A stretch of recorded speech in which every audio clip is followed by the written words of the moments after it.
Without real truth, we are either prone to obsess over our bodies or neglect our bodies. We either make it the everything or we completely forget it. It's never about the food. It's never about your fitness program. It's what am I carrying? What's the weight that I carry inside of me? And shame is like the heaviest one.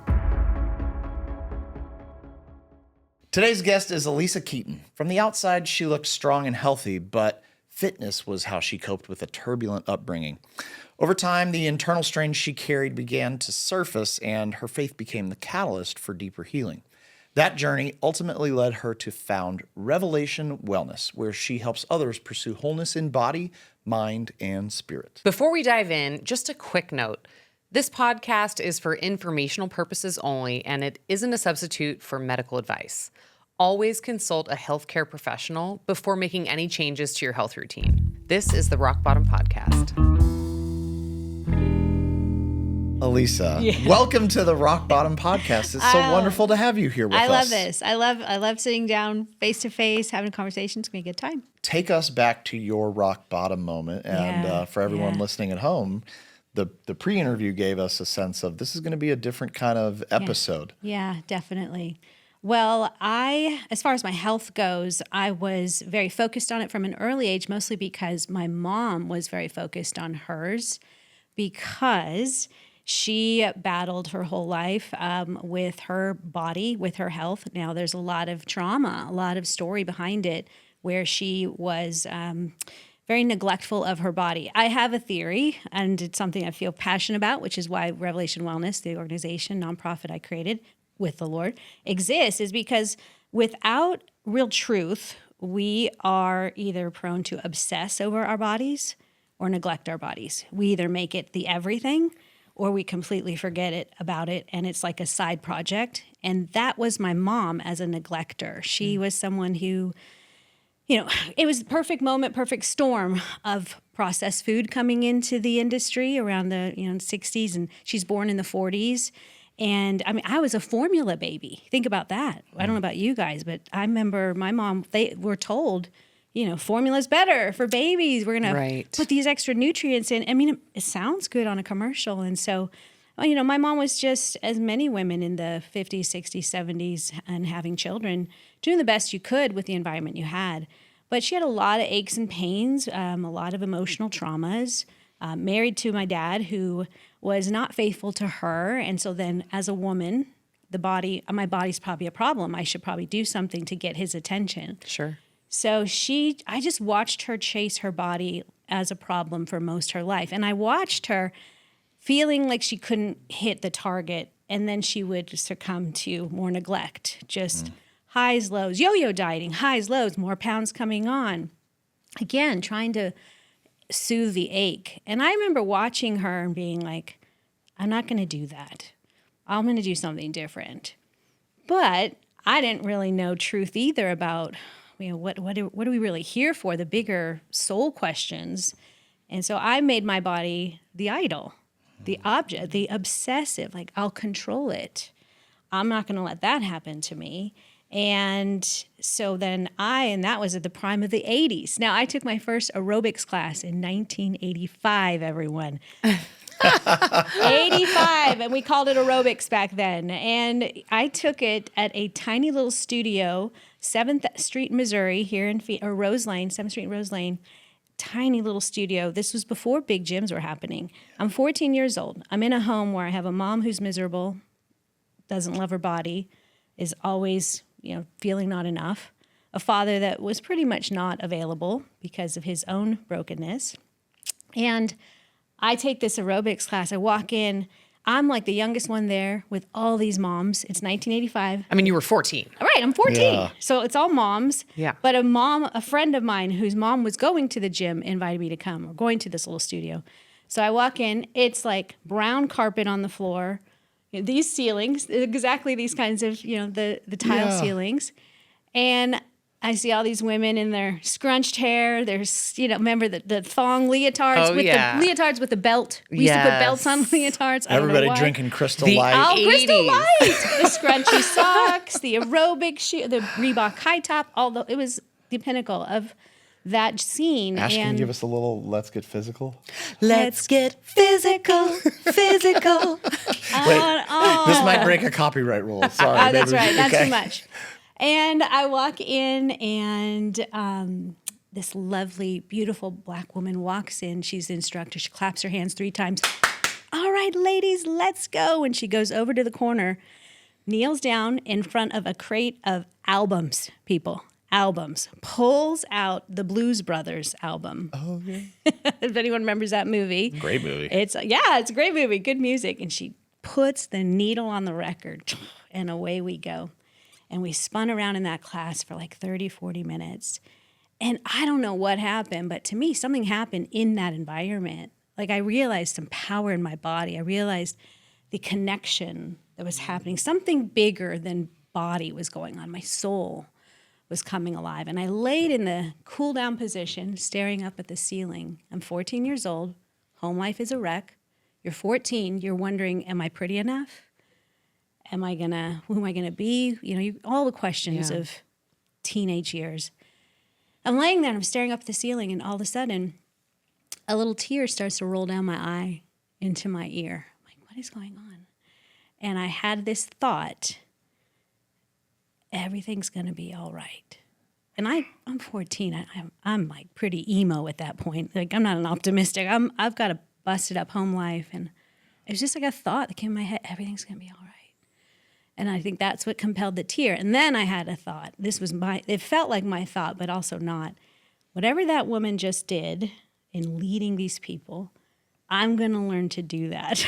I didn't even know what it was. I'm like, whatever that was. Yeah. And so I started to like save my babysitting money to go work, like move my body there. And I just loved it. And it was. I know now, fast forward, I know now what was happening is I believe it's about all exercise. The point of exercise, no matter if you're doing CrossFit, Zumba, going for a run, the purpose of exercise is it's a purposeful activation and modulation or regulation of our nervous system, period. And our nervous system is like the foundation. Psychologists will agree, health critics will agree that our nervous system is really running the show. It's mission control.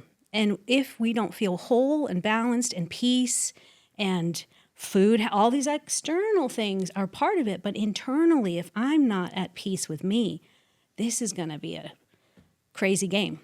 And so that's what my nervous system got like activated in a really hopeful way. Plus it's community. So anyways, I fast forward and I started to put more effort into my body. But again, I don't know what's going on. Just my body started responded to it. And I got into, my body did get response, as in I always had a little muscle here and there. And so then I got compliments from people, 15, 16, 17. I'm working out. Does anyone remember Beauvais gym? Beauvais. I don't. I don't. Oh! Beauvais anyone Gym. How do you listening- spell that? Beauvais, I think. It was called Beauvais Gym. It was before we had like real, 24-hour fitness or any of that. And it was a big one. So it was like a first gym to say, we're gonna make a big gym. Because prior to that, you had the little boutique gyms, which is funny now because boutique gyms are big again, right? What's old is new. Yep. But this was the first in Arizona. It was like on, I want to say maybe 10th Street. Yeah, 10th Street and Camelback, tucked away. And they had all the equipment. You go there and all the people there in the 80s. This is like 1987, 88, 89. People are walking around with their buff and, the bodybuilding scene of the 80s. And I had people coming up to me, and I'm 17, 16 years old, just telling me, you got this making of something. They were seeing me. They were seeing me. I'm like, okay. So hence the more obsession. Okay, how can you see me some more? How can you see me?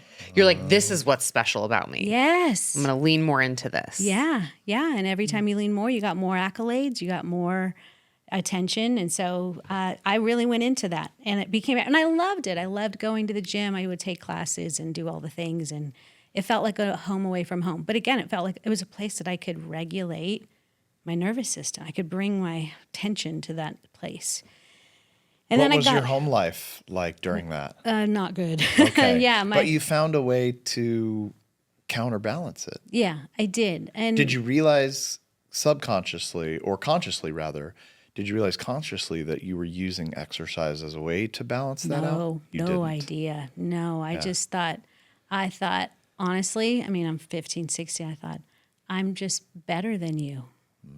That's pride. Like my mom you couldn't get your life in order.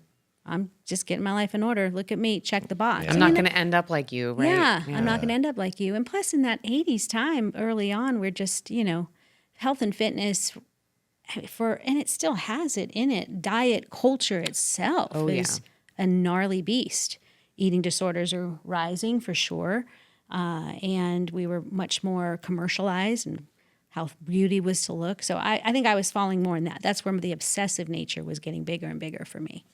And my heart was getting a little harder and harder towards my family. I was trying to I wanted to get out of my family's house as soon as I possibly could. And like, I'm going to show you. Countdown to your 18th birthday? Yes, sir. Oh, yes, sir. And I did. As soon as I was of age, I could leave, I did.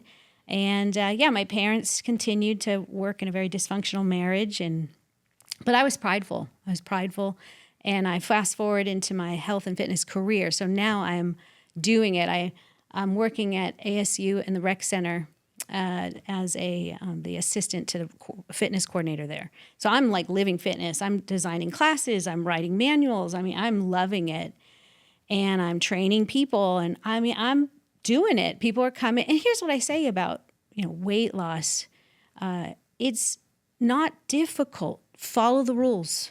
It's math equation most of the time. Do this. A plus B does equal C. But people can't keep it. They generally can't keep it because it's not their own.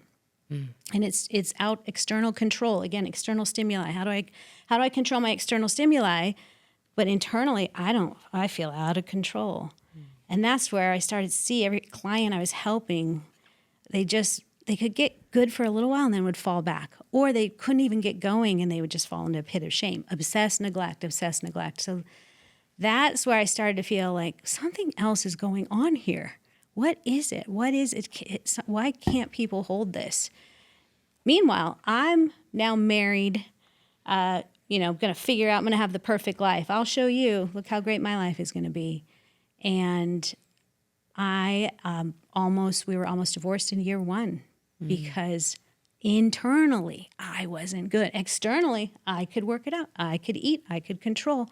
You were like the picture of health and having it together. Absolutely. I had a line of clients that wanted to train with me. I was making more money than my college graduate friends out of college, because they're working their 8 to 5. And I got this personal training job, and I've had a program, and it works if people work the program. Yeah. But when they stop working the program, it don't work. And so then you got to find a new person to work the program, right? Yeah. So I just got kind of frustrated with that. But really, my marriage, I ended up repeating the same, kind of pattern that I saw in my own mom. My mom's lie was, if my husband would just love me, then I'll be okay. Hold on. Let's pause on that for a second. Yeah. Yeah. If I was loved, if I would be loved, I'll be okay. Right? Yeah. From someone else. Yeah. Probably completely ignoring the fact that she's not loving herself. Totally. And meanwhile, grew up in a house. This was what was really got under my skin, is that they were believers in God. Like, they were Christians. We grew up Catholic first part of my life, which we didn't really have a relationship. It was just more of something we did culturally. I'm Hispanic, so Mexicans, Hispanics generally, Catholicism. But it was dead to me. I didn't really get it. But then my parents, because there was such dysfunction, they almost got divorced when I was around 13 years old. And I was like, yes, please get a divorce, because this is chaos. Could we end it? Wow. But I lived on a neighborhood where my aunt and uncle were Mexican. We all kind of live on the block together. Yeah. My great aunt and uncle, Uncle Tony and Aunt Lala, lived about 4 houses down. They were Catholic too, until their daughter, Janice, was in the Jesus movement. She was a hippie. Like, she was a hippie doing crystals at ASU, doing the whole thing. And the Jesus movement swept in. She literally had an encounter with Jesus Christ. Like, a visual came into her life, turned her, she threw her crystals away, threw her drugs away, came home to her aunt and my aunt and uncle, her mom and dad, and was telling them, it's Jesus. It's not we need Jesus. And they were like, shut up. What are you talking about? You're crazy. You're crazy hippie, more drugs. She would spend every day in her room with her Bible, my Aunt Janice, just praying for her mom and her dad to know Jesus. And one day they ended up, like, it's a crazy story of how they had revelation of Jesus. He came into their room. My aunt was screaming, who is this man? So it's a whole nother story. Wow. But Different what episode, I say, different but yeah. episode. Yeah. Boom. I want to And learn. so my parents live 4 houses down. Their marriage is a wreck. My aunt and uncle are now new born again Christians. Their souls are kind of set on fire, internal landscape. And they walk over to my parents and they basically tell them the gospel, even though they kind of knew it. Again, this goes back to just soul. Like, if our souls aren't well, it is well with my soul. If my soul is well, it's that internal to then I can have external health relationships are more established. So, yeah, so they received this kind of good news, okay, and they really started reading scripture, and I started watching this, like, okay, we're Christians now? Okay, well, whatever that means. I just knew I didn't have to go to confession Mass anymore. Yeah. And sit in a box and tell this strange figure my deepest sins. Yeah. Like, I forgot to feed the dog. Like, I remember making that up one time. Like, I don't know what I did. So I think I forgot. Seriously, I need some sins up in here. So I knew we didn't have to do that, but I didn't see any change really in them. Like, I never saw any change. So to me, I was like, well, who cares? Like, whatever. Jesus, okay, back pocket. If someone asked me what my faith value was, my spirituality, I would have said Christian, but I didn't really know what that meant. But it wasn't until I'm married and I'm repeating the same pattern my mom. Like, I need my husband to fix, I need my husband to do this, and you should be this. And just putting that weight of needs for him to be for me, to fill me, that it almost crushed us. And that's where, for me, then this revelation of, I need something more. And I felt this pull to go to church. And there was a girl at the gym I was working at, and she invited me to come. Well, actually, she walked up to the counter one day and she just said, Alisa, do you believe in Jesus? I was like, whoa, we're saying Jesus in the workplace. Okay. I said, yeah. She goes, great. You should come to church with me next week. And I said, I don't know if I can do that. She said, why? I said, well, my husband won't go because my husband wasn't a Christian. I didn't marry. I didn't know what, I thought equally yoked meant 2 eggs, sunny side up. Like, what's an equal yoke? Okay. When you get married, make sure you have equal yolks. I don't know. That's a good church joke Yeah, right no there. one unpacked it for me. I didn't know what that meant. So anyways, my husband wouldn't go. She challenged me. It stuck with me, that little invitation. And because, again, externally, I had it all together. I had a good-looking body. I'm semi-attractive. I'm young. I've got all this energy. But internally, I was vacant. And I could not, it was like a well that could never be filled, no matter what. What did that feel like? Something's broken. I remember my boyfriends dating as I dated would always say, God, it's never good enough. It's not, I can't get it. I can't get it good enough for you. I'm like, dang, what is it? What is it? So I went to a service and finally got up the muster to go because I needed it. And get this, the sermon that day by the pastor was John 4, the woman at the well. Speaking of wells. Well, speaking of wells, yeah, like I knew it just never is enough. And even in that scripture, he confronts the woman and says, go get your husbands. You have many husbands. You've been looking for that satisfaction and you won't find it. It's living water, me. I'm the source. So that turned my world upside down.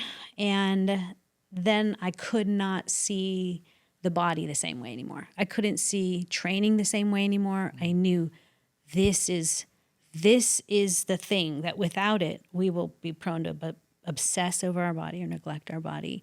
I have to come into this alignment of the soul and caring for our souls.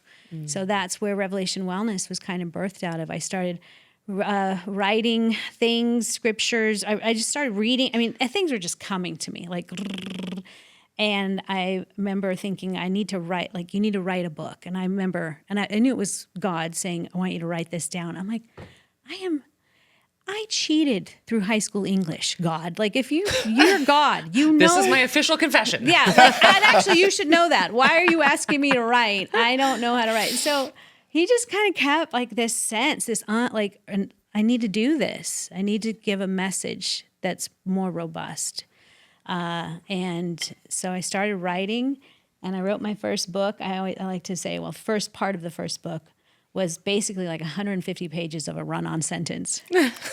No joke. Like, I don't know. I just threw it out there, and it's a mess. Stream of consciousness, Stream they of call that. consciousness. That's the best way to start. What was the name of Seriously, that first book? At that point, it was called Way Less to Feed More, because we had become aware that at that time there was so I heard the statistic, 850 million people worldwide were overweight and growing, right? Because I'm in the health and fitness world, and people are hurting themselves with food. We're seeing a health crisis.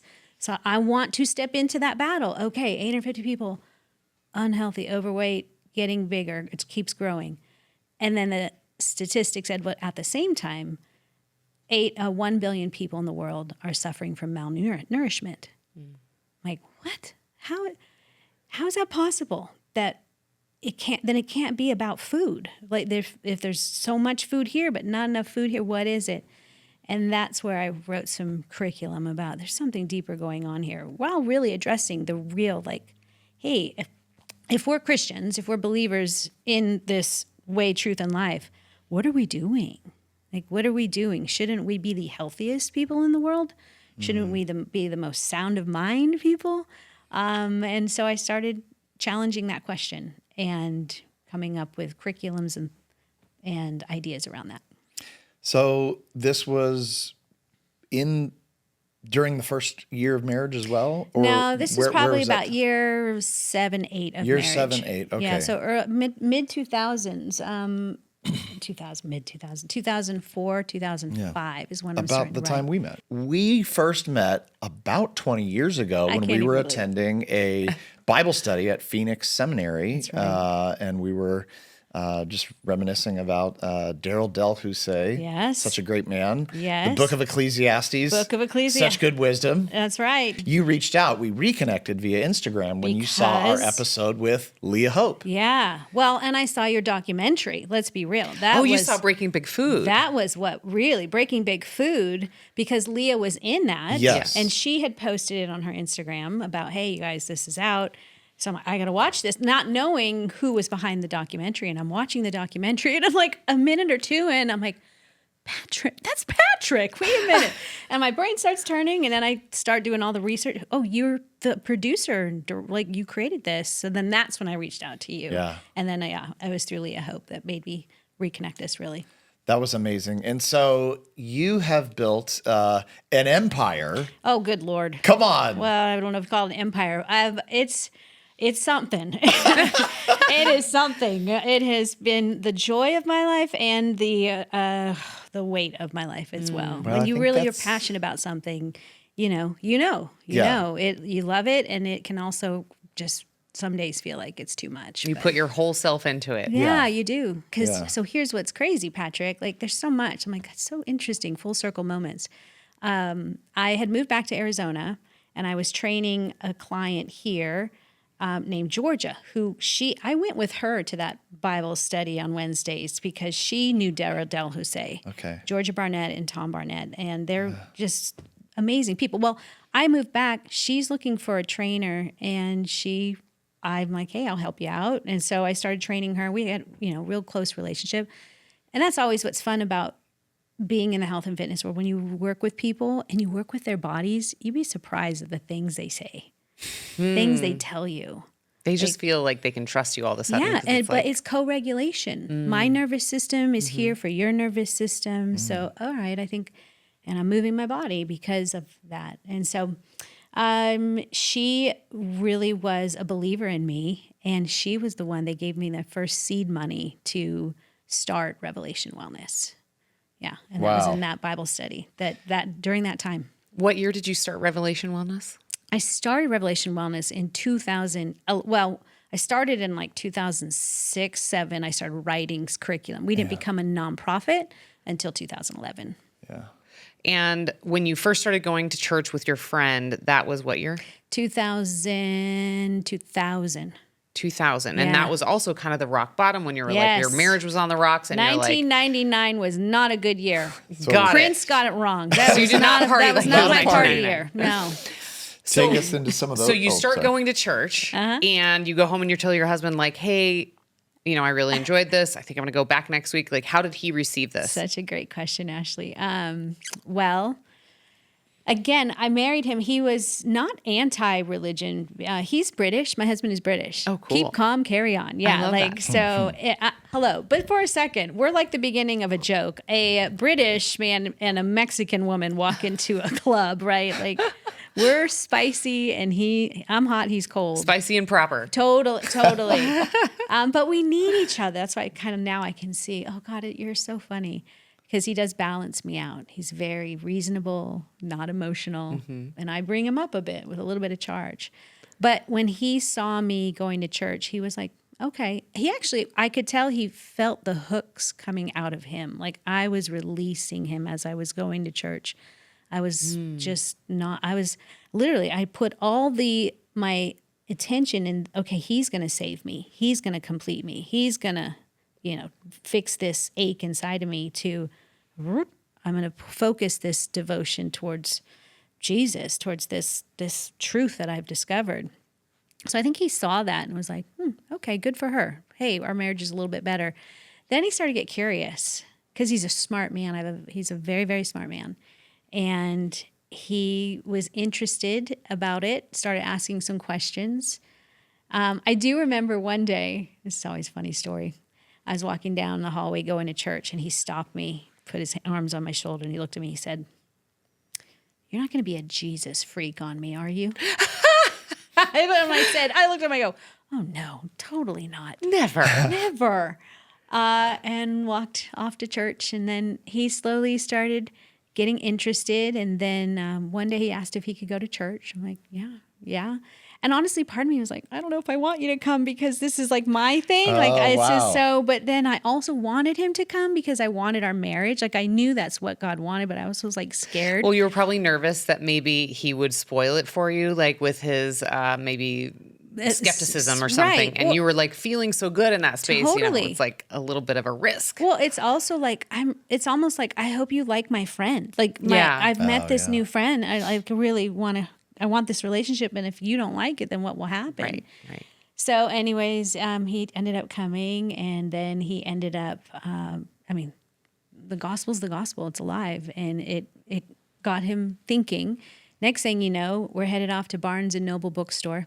God, bring back the Barnes & Noble bookstore. There's one on Shea and more and more. Shea and 101. Yeah, It's where's the the new last one one. over on 24th Street and Camelback as well. But either way, bookstore. And he started like picking up C.S. Lewis. Right, that's a good one to start with. I didn't even know. Gateway drug to Christianity Totally. is C.S. Lewis. Yeah, Amen. for I sure. didn't even know who C.S. Lewis was. I'm like, all right, but he knew, being British, he knew of those ties. So he started reading, and then he was like, okay, this is true. Like this, wow. And so he received, kind of received like the Holy Spirit. He's very proper. Like he's very like, what do I do now? Yes. And Where's the manual? Yes. Where's the manual? What's next? And I had happened to become very good friends with a woman, the pastor's wife at that little church that I walked into because my friend challenged me to come. It was literally a tiny little Calvary chapel next to a 99-cent store. Just a little, probably not much bigger than this, maybe twice as big as this. And the Calvary chapel pastor and pastor's wife became my friend. Now, here's a funny part of the story, too. Her name was Melissa. And she knew what I did. She actually came and would take my classes at the gym. Again, back to like just movement, like whatever that woman learns to do, I'm going to do that. Like I was doing that. I was moving bodies. People always would feel joy in the classes. One day, Melissa said to me, and this was before I really was starting to write anything or do anything. I was just kind of, things were starting to percolate inside of me. Like, I think there's a bigger message here about the body. I'm not sure. She looked at me and she said, Lisa, we've been studying how God makes all of us for a purpose. like everyone has a purpose. Everyone has a gift and a call and a purpose. She's like, I think yours is this whole health and fitness thing. I think it's yours. I said, oh, okay. And we're driving. And she's like, you know, they do have this thing called Christian aerobics. And I looked at her, I said, Melissa, that is lame. And I will never do that. I was like, grossed out. No, because I had actually looked up online because I was interested. Like my worlds were starting to come together. And I, at that time, had looked at stuff and I was like, no. I'm too cool for that. No. I have a reputation to keep up. What will people like? All the things, because it is a strange phenomenon. And especially what I do with Revelation Wellness is it is this integration of body, soul, spirit. And it's weird. It can feel weird sometimes, but it also, for people who obsess or neglect their body and are prone to captivity, have prone to like feel like their body's always a problem. Because if you believe you're a problem, your body's a problem, and that is the guise you live under, I don't care how many the exercises, supplements, things you do, it will constantly come back. These are the things we know at our cellular level. If we know that we're not well, we manifest that out in so many ways. And then we're less likely to make better decisions. So anyway, fast forward, I end up making Christian aerobics. Spoiler alert. Let's not call it that, though. Well, it's like we train people to love God in their bodies. How about like soul aerobics or something? I don't know. No, let's not even use the word aerobics. That's so 1980s. Yeah, maybe that's a little we just call it soul work. It's training to love your body. That's what we do. We train people to love God and their bodies. So give the audience a definition of what Revelation Wellness is today, what it has become. It's grown into a network of over 4,000 health and fitness professionals around the world who are Christians who have been, have read the truth, and they're like, wow, have often struggled with their own health, either in whatever capacity. We've got our obsessors, people that have come off and hung up their competition shoes and to say, I want to have a purpose greater than that. And we have people that are still working to get out of the neglect patterns of much trauma and pain. And they either become coaches or instructors themselves to then go lead others in their community. Yeah. We also have programming online for people that can't find an instructor. We have all kinds of content programs, and I author books and just keep that message going out if there's an invitation to something greater. So what's my experience like if I want to go to your website and like start to get involved? Yeah, if you go to the website, there is a kind of new to here tab, and we show you some options. We've got I always tell people that kind of a gateway place is our podcast is a great one, and that's totally free, much like yours. But also then we have what's called a membership for $25 a month. People can join. It brings them into the group where every month, that's where I am doing live workshops, and we do like the real stuff. We're talking about, blood sugars. We're talking about TDEE and just getting honest about, I always like to say it's where our biology meets theology. So we're going to consider there really is something here of our biology. You can't neglect it. We can't just say, oh, it's all spiritual. Let's just pray this away. There's real concrete things to do. There's also real neuroplasticity. There are reasons you keep choosing the drug of choice, and not to shame it, but could we look at that? Yeah. Could we undress it? And could we see what is really true behind that? And that drug of choice might be shame. Absolutely. Always. Yeah. Right? Yeah. Or fear. I think at the end of it. I'm not good enough, unworthiness. It's never about the food. It's never about the food. It's never about your fitness program. It's at what am I carrying? What's the weight that I carry inside of me? And shame is like the heaviest one. I really love that you have kind of at like the foundation of your program, the education. And it's like, it brings people to a place where they can start learning about their biology, the why behind all of this, instead of like, hey, I've got this fitness plan. If you follow it, you're going to lose weight. Totally. And it's like, that's all there is to it. That's the part, like you said, that is the disconnect for so many people that they can't stick to it. Yeah. And so you're bringing them in and you're basically creating an education platform at a price point that's incredibly doable for most people. You mentioned something earlier about, it doesn't matter if you're running or if you're doing CrossFit or if you're doing yoga or whatever it is. It's really all about nervous system regulation. So I'm curious about your program in that when we just go online or on Instagram, I mean, we're always being bombarded with what's the best workout program for your longevity, right? You need to lift heavy, you need to do this, you need to do that. And it feels overwhelming because you're like, okay, but like, what if my nervous system doesn't want to lift heavy right now? I am literally in a moment where I'm like, I think I'm supposed to just stop lifting for a minute. I'm tired. I'm tired. Like, I feel it. I think that's really what's important, is that we have agency and ability to have self-awareness of what does my body need? What are the messages being sent to me?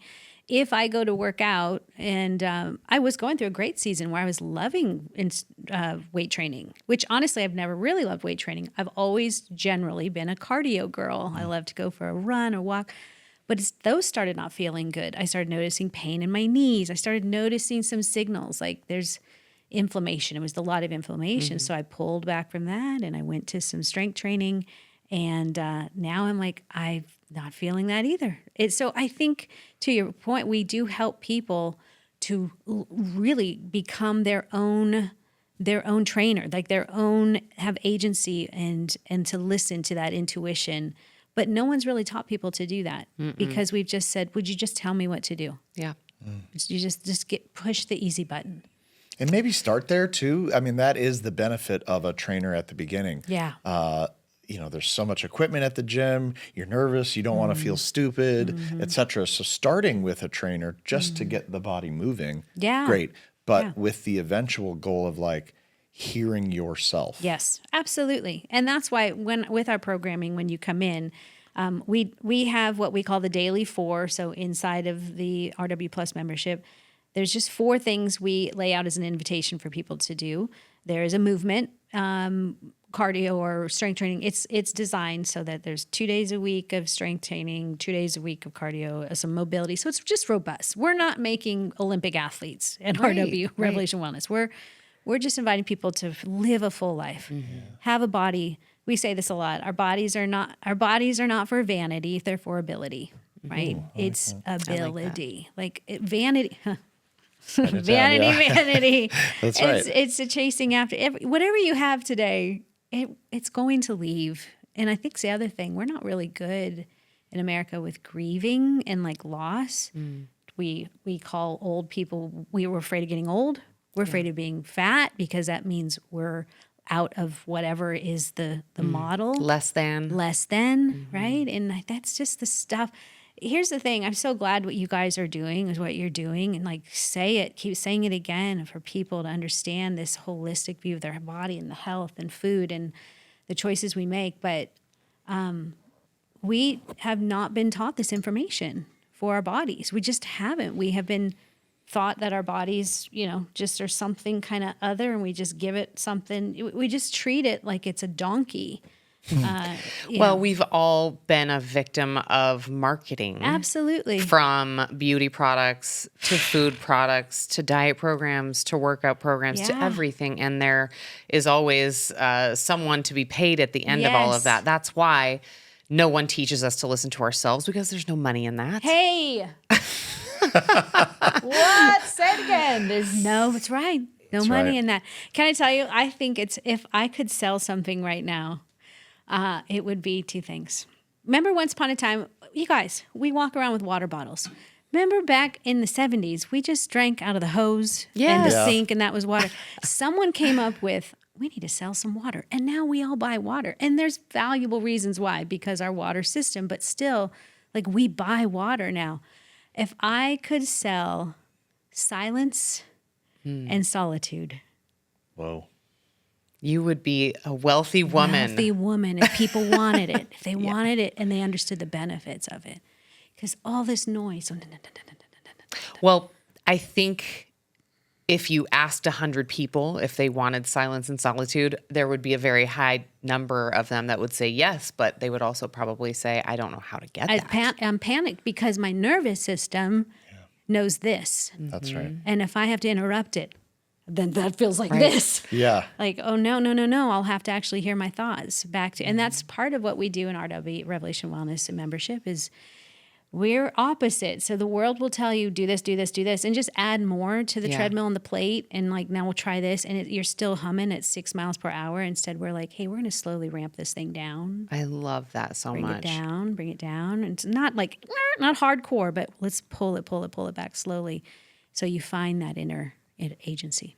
So incredible. How many people do you have in your group or your community, rather? Wow. When we have our instructors around the world, they have their own communities, and not all of their people are in our community. Our online community is for people who can't get to actual people, because we would actually prefer people to be with people. Yeah. Yeah. In person. In IRL. person. Yeah. Yeah. Back to co-regulation. Yeah.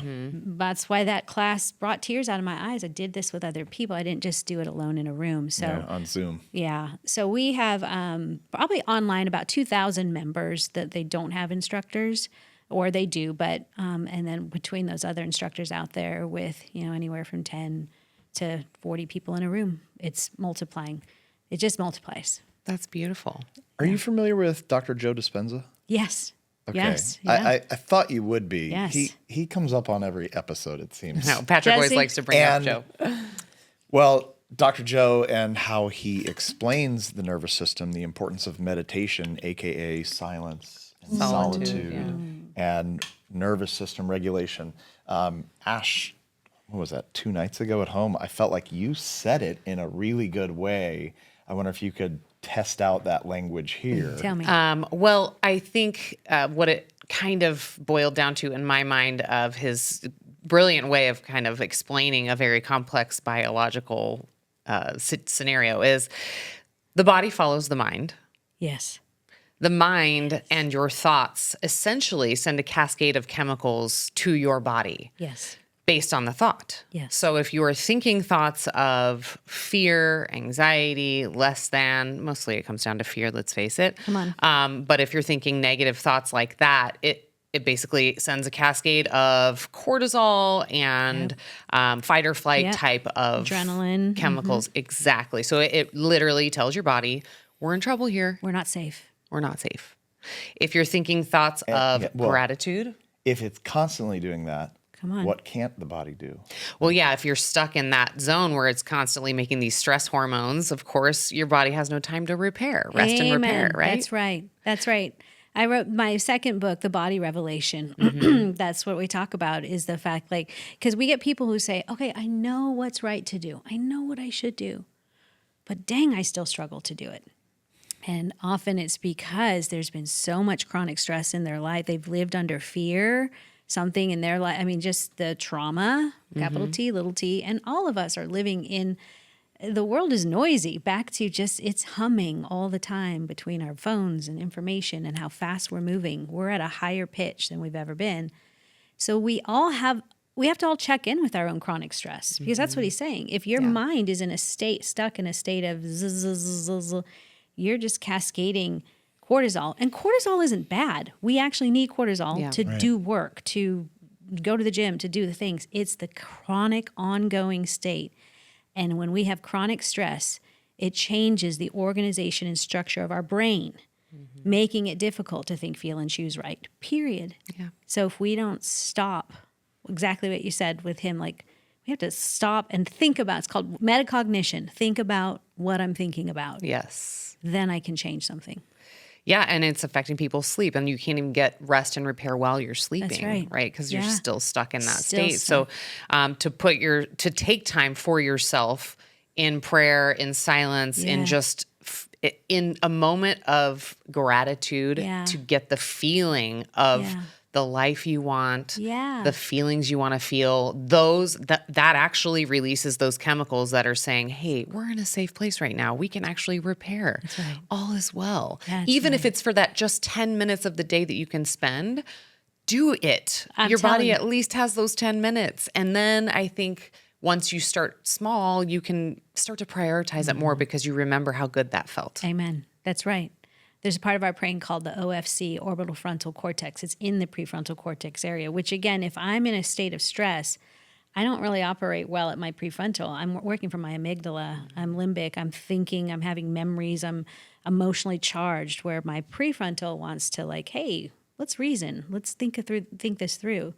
But our orbitofrontal cortex, what it does is it's our this or that part of our brain. So it always knows whatever you like, and you go, this is pleasurable for me. Then your orbitofrontal cortex says, oh, okay, this is pleasure.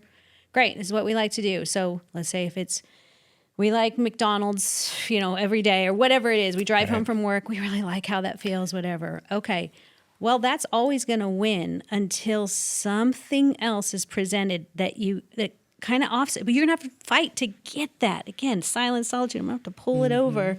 And the orbital frontal cortex goes, okay. But you have to tell the orbital frontal cortex, we like this. You have to change the program. Yeah.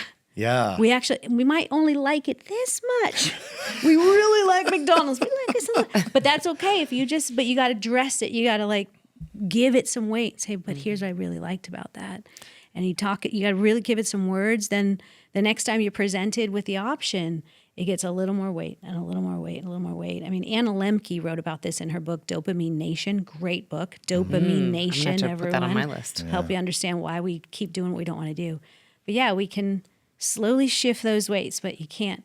To just do the full throttle flip, which is what we like to do when we're really miserable. We just go, all right, clean it all out. I'm going to start the diet. And We're so extreme. we're so extreme because we're in so much pain. Yeah. You're reminding me a lot of what Leah Hope talked about in the Breaking Big Food documentary, where she said, if you would have told me that, hey, McDonald's is not good for you, she'd have been like, no, when I eat it, it makes me feel good. Really good. Yeah.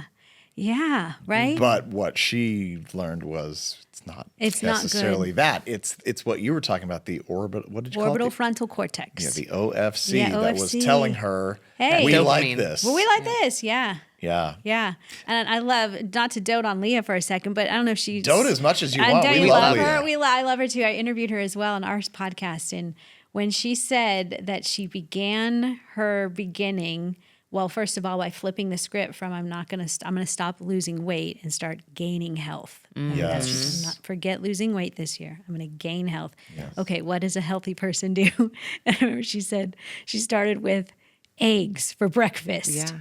All right, I'm going to have eggs. I think healthy people have eggs for breakfast. I'll do some eggs. And that's all she did. One thing. Yeah. The rest of the day, she did whatever, but that was her one thing. Orbital frontal cortex. She just put a little bit there and said, okay, I kind of liked eggs.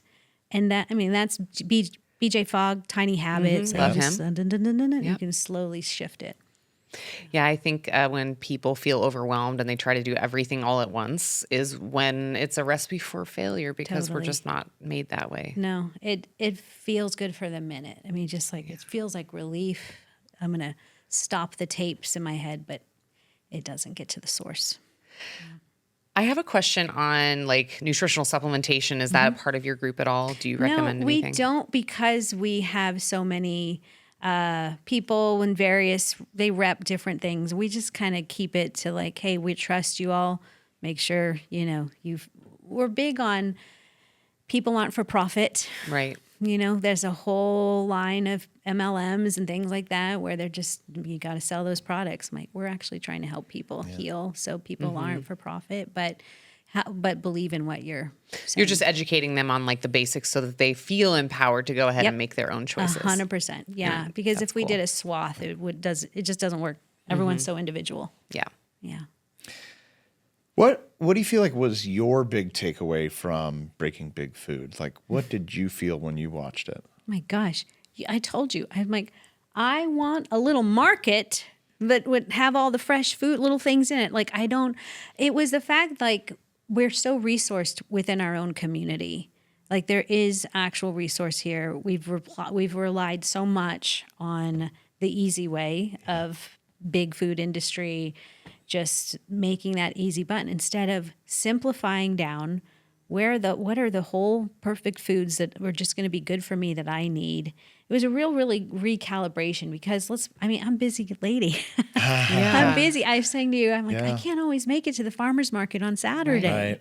But if there could be a market that was just, some basics, I find even Sprouts and places like that to be overwhelming. It can be, yeah. There's just more, things in boxes. I'm like, I just need the basics. Well, we're going to take you over to Firefly I know. Organic Coffee and Market after That's this for your first shopping my first shopping experience. experience. And it's the market. fresh sourdough day, so congratulations. Oh, come on. Bread day.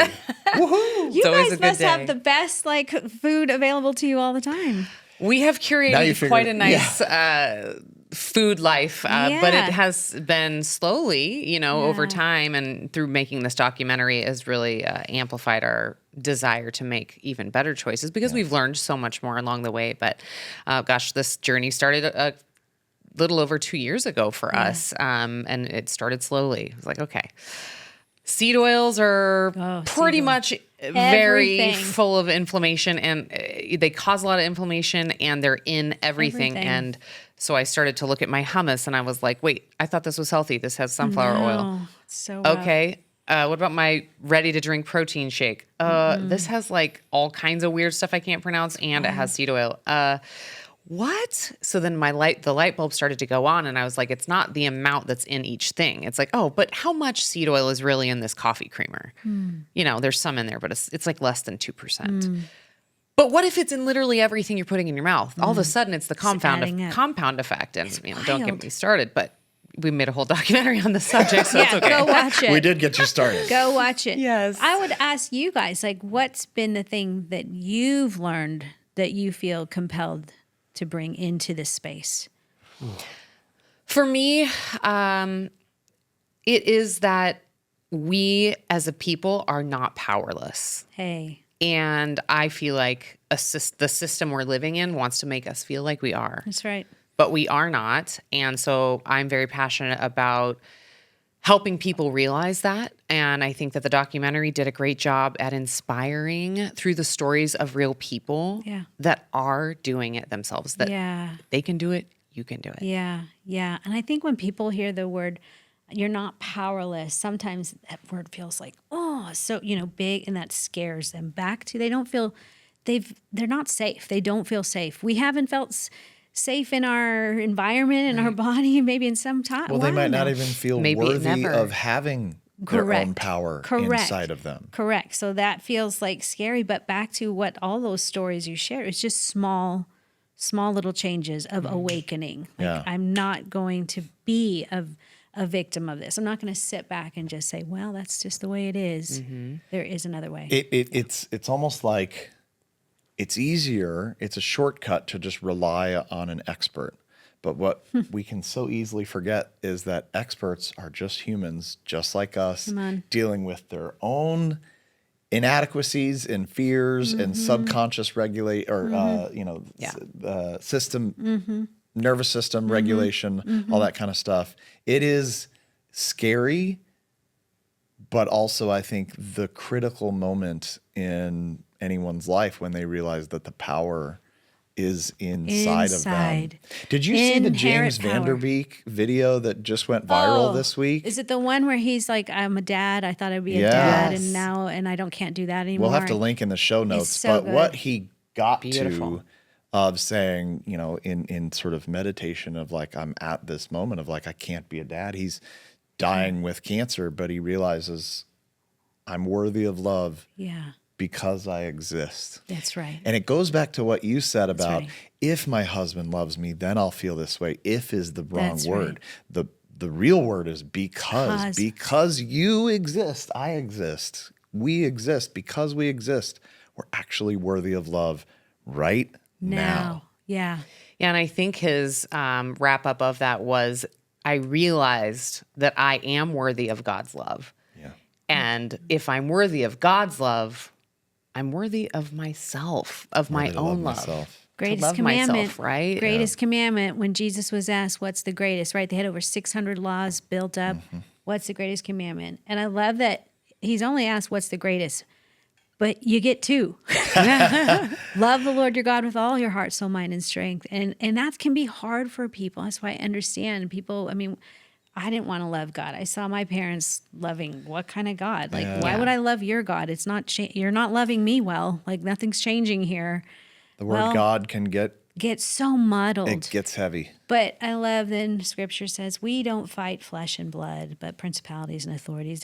If God is real, and by the way, my husband, kind of part of his story was he became a believer, but then he also fell back away. He stopped believing for a while.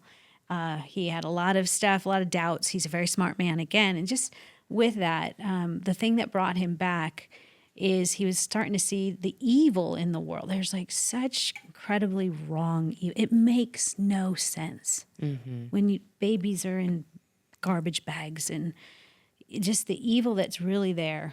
And he started to think, well, if there's an evil in the world that makes absolutely no sense, there must be a love that exists that makes no sense. Wow. I just got full body chills on that one. You can't try to figure. So when you assign it because that person didn't do this or they didn't do that, you got to come higher.